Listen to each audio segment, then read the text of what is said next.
Hello दोस्तों, अगर आप भी कक्षा 11 के छात्र और नवंबर मासिक एग्जाम देने जा रहे हैं, नवंबर में परीक्षा देने जा रहे हैं सेकेंड, तो लेकर आ चुके हैं फिजिक्स का बिल्कुल real subjective question.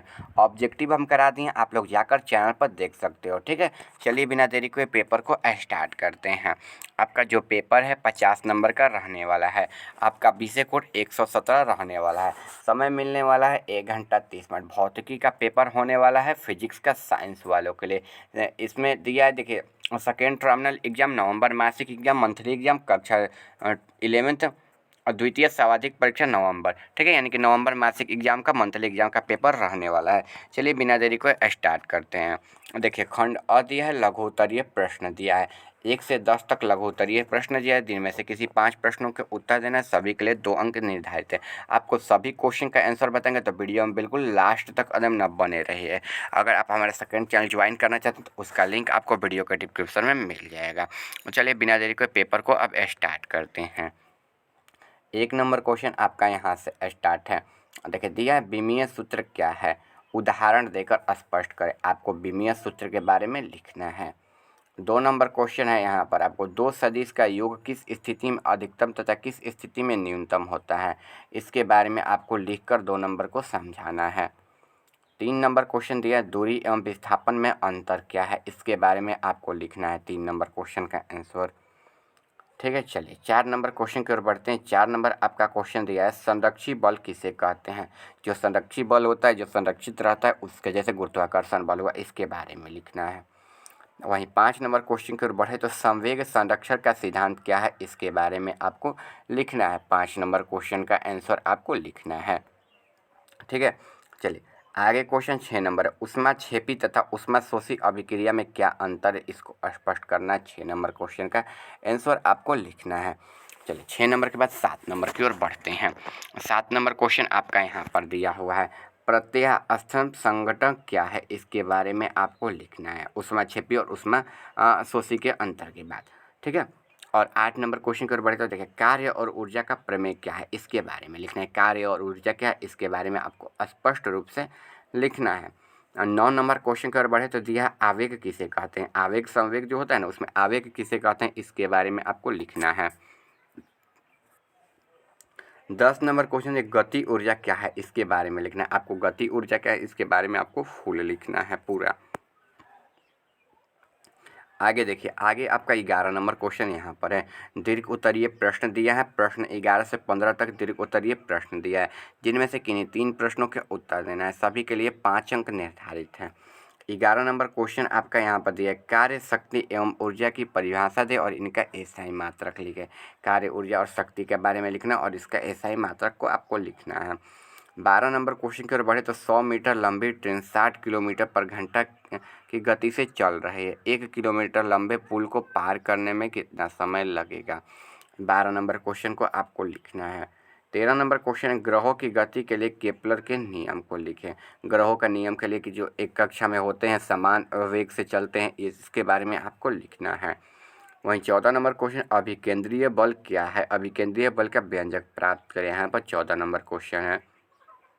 15 number question, घर्षण गुणांक क्या है, वह किन कारकों पर निर्भर करता है। घर्षण गुणांक के बारे में लिखना है 15 नंबर क्वेश्चन का। चलिए आगे बढ़ते हैं। आगे देखिए, इसका आंसर यहाँ से आपका स्टार्ट हो। अगर आप चैनल पर नए हैं, चैनल को सब्सक्राइब नहीं करते, चैनल को सब्सक्राइब। इसका ऑब्जेक्टिव क्वेश्चन हमारे चैनल पर मिल जाएगा, वहाँ से आप जाकर देख सकते हैं। खंड ब सेक्शन बी यहाँ से स्टार्ट है, लघु उत्तरीय प्रश्न, शॉर्ट आंसर टाइप क्वेश्चन, यानी कि भौतिकी का, फिजिक्स का। चलिए क्वेश्चन को देखते हैं। यहाँ पर क्वेश्चन 2 नंबर का आंसर हो जाएगा। ठीक है, 2 नंबर का आंसर यहाँ पर, जब 2 सदिश एक ही दिशा में थीटा बराबर 0, तब उनका वेग उनका अधिकतम तथा जब परस्पर विपरीत दिशा में हो तो थीटा बराबर 180, तो उनका योग न्यूनतम होता है।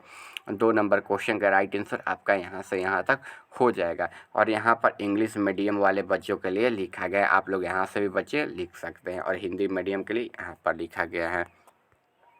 3 नंबर क्वेश्चन दिया, दूरी एवं विस्थापन में अंतर क्या है। तो उत्तर देख लीजिए, दूरी किसी व्यक्ति द्वारा किसी 2 बिंदुओं के बीच तय की गई कुल रास्ते की लंबाई को कहते हैं, जबकि विस्थापन किसी 2 बिंदुओं के बीच में सबसे छोटे रास्ते की दूरी को कहते हैं।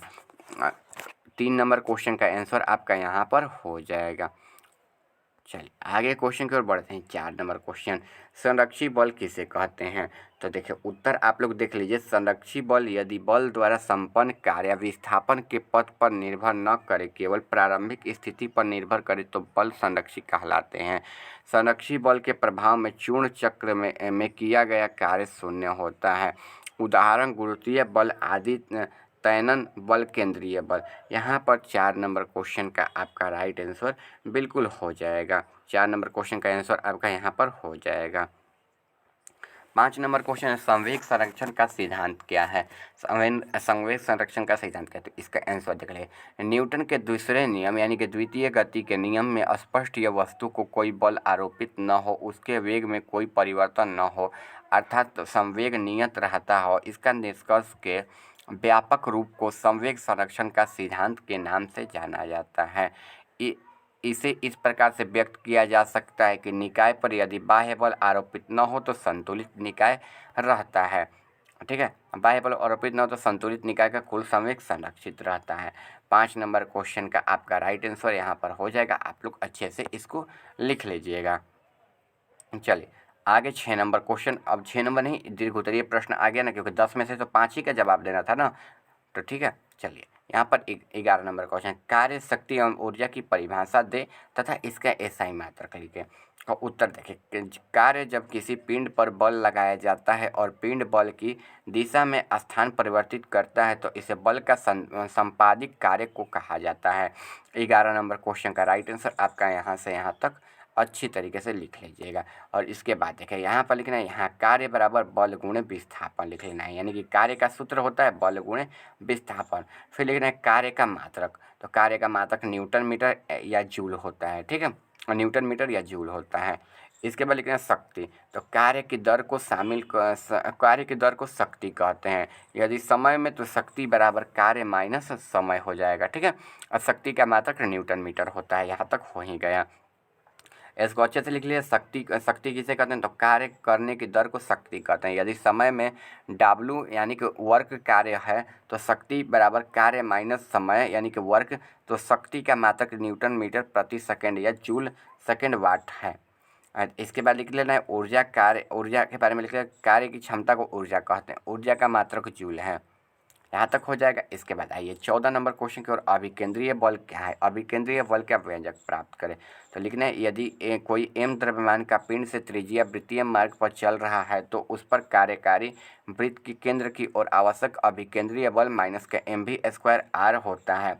किसी पिंड के ताक्षणिक वेग के लंबवत दिशा में गति पथ के केंद्र की ओर लगने वाला बल अपकेंद्रीय बल कहलाता है। 14 नंबर क्वेश्चन का आपका राइट आंसर यहाँ पर हो जाएगा। 15 नंबर क्वेश्चन, घर्षण गुणांक क्या है? यह किन कारकों पर निर्भर करता है? तो घर्षण गुणांक के दो समकृत सतहों के पदार्थ पर रुक्षता पर निर्भर करता है। सामान्यतः तौर पर यूएस स्थानांतरित घर्षण का गुणांक गति ऊर्जा का गुणांक से थोड़ा अधिक होता है। जब तक लंबवत बल स्थित होता है तब अधिकतम संभव घर्षण समकृत सतहों के क्षेत्र में करता है। 15 नंबर क्वेश्चन का राइट आंसर आपका यहाँ से यहाँ तक हो जाएगा। आप लोग अच्छे तरीके से लिख लीजिएगा। यहाँ तक आपका सारा क्वेश्चन हम करा दिए। अगर आप चैनल पर नए हैं, चैनल को सब्सक्राइब नहीं किया तो चैनल को जरूर से सब्सक्राइब करिए। इसका ऑब्जेक्टिव क्वेश्चन हमारे चैनल पर मिल जाएगा, जाकर आप लोग देख लीजिएगा। और सेकंड चैनल का लिंक डिस्क्रिप्शन में मिल जाएगा आपको।